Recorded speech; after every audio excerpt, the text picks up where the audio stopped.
This is ATL Day Ones, part of Locked On Sports Atlanta. And it starts now.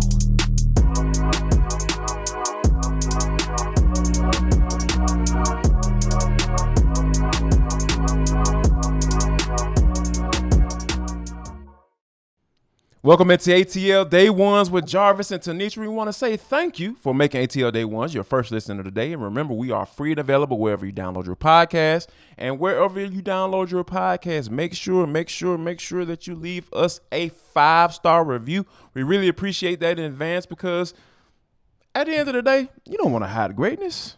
Like, do you really want to do that? Because we don't do that on this show. But we got a lot of good things. It is a Friday. And this episode of ATL Day Ones is brought to you by BetOnline. They have been, we'll tell you about them a little bit later. But first, we're going to start off by talking about the Falcons versus the Seahawks.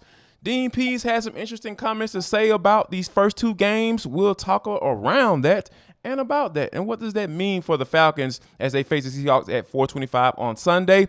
And coming up, we got our super uber special guest, and Hugh Douglas will join the show today. That's going to be a lot of fun. Make sure y'all stick around for that. And last but not least, in for the culture, Herm Edwards, did he get railroaded?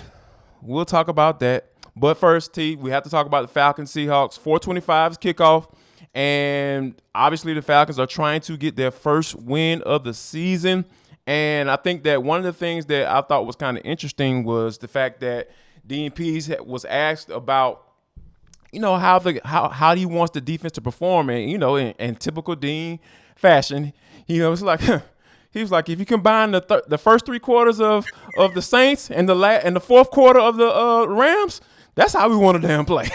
And I think that I thought it was kind of interesting that he put it like that because when you think about it, if you just look at those moments right there in those two games, they actually look like a better defense. They actually look like a defense that can be formidable for the 2022 season.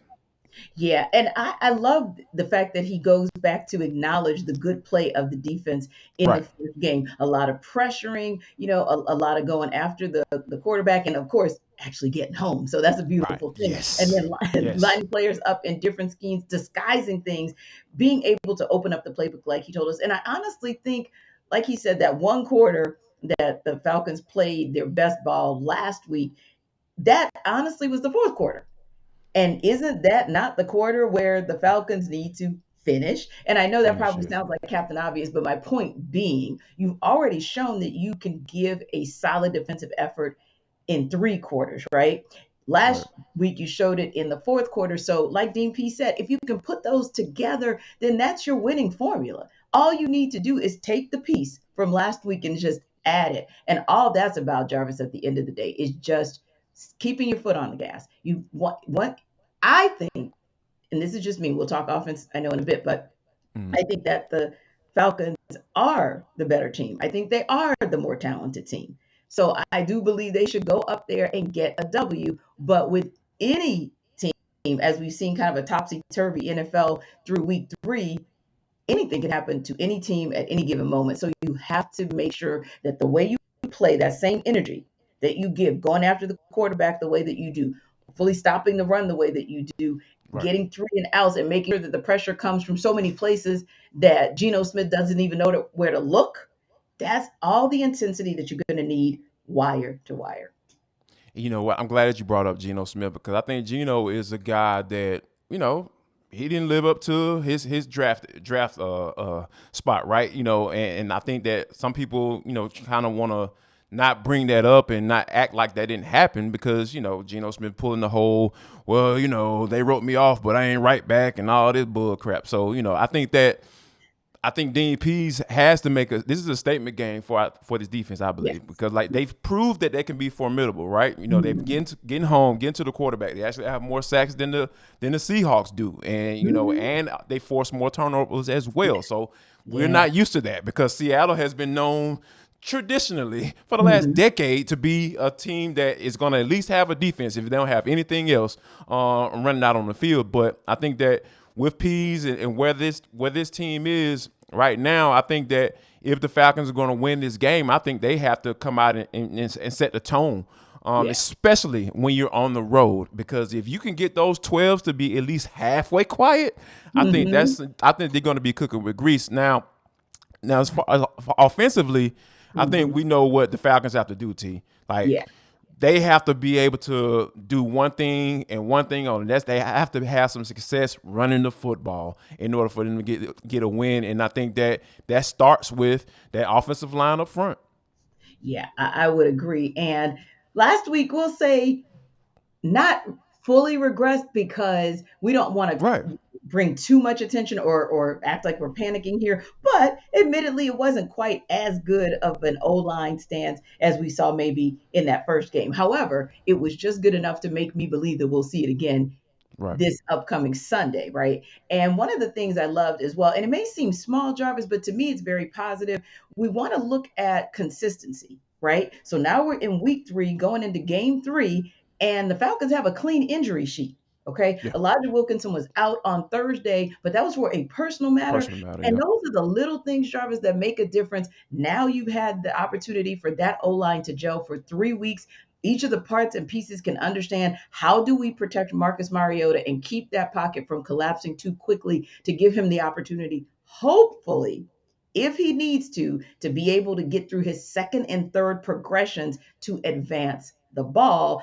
And also when they get down into the low red zone, I love what you just said. I want to see them be able to punch it in. So whether that's CP or whether that's Tyler Algier, I want to see them enforce their will on the Seahawks D-line and say, you know what, up front, we're going to beat you and we're going to punch this ball in and we're going to hammer it in for 7 points and not just accept 3 points when you're in, from really the high red zone, to be honest with you. If they're at the 20 or the 17, I still want to see 7 points, but I do think that it'll be an opportunity for the O-line to kind of get back to what we saw in week 1.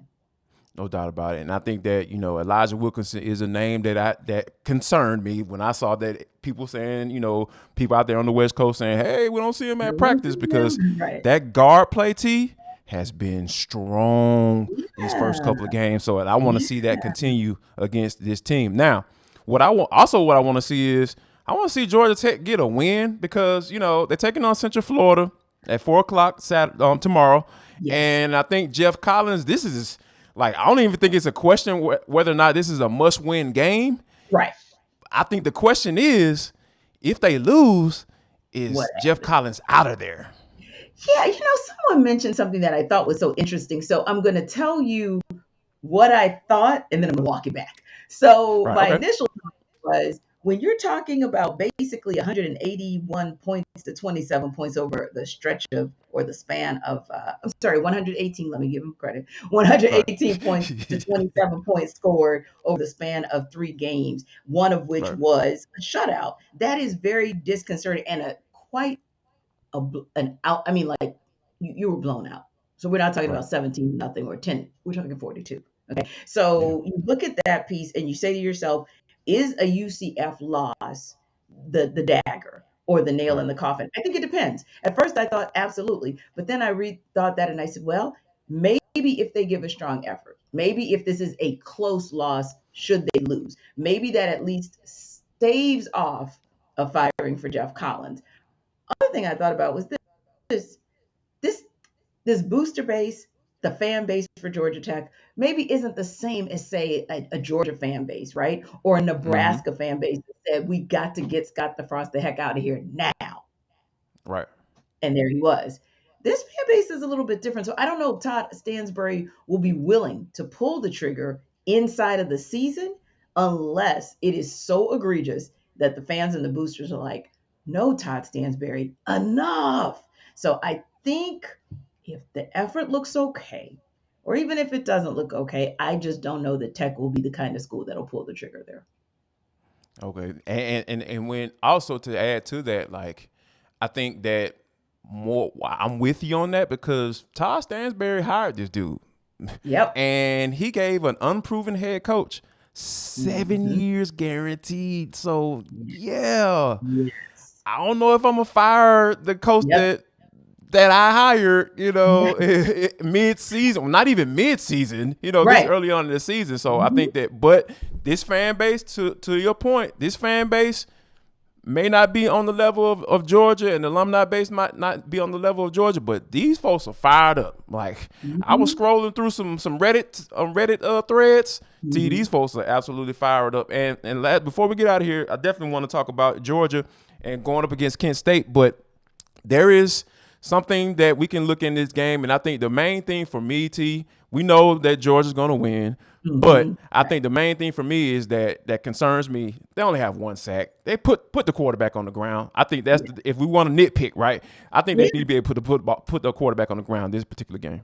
I agree, because the only other concern, in quotes, the only other concern was the run game, because RBU wasn't looking like RBU the first two games. Well, RBU showed the heck up in game 3. So then that took the concern away on offense for the most part. Now you're talking about the concern on defense. And I agree with you. I think it's only the sack. And also to see if, these are those quirky games, right? Where at the end of a game, you're charging your second unit, or maybe even third unit in a Dog's case, to pitch a shutout. To try to pitch a shutout, should they get to the fourth quarter and the Kent State, what do they call themselves? Flashing Eagles? The Golden Flashes or something. Yeah.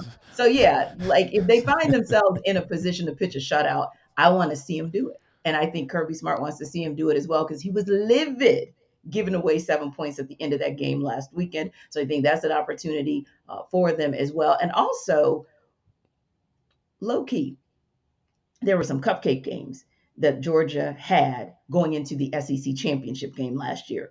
Maybe they took their foot off the gas too much. And then, of course, they woke up and won the national title game. But my point being, you'd like to also see them show every cupcake game is still an important game, because we need to be able to keep this level of energy no matter the opponent. I think that would bode well for them at the end of the season. Yes, I absolutely love Kirby Smart being animated on the sideline. So I think that when you have a team with this high level of talent through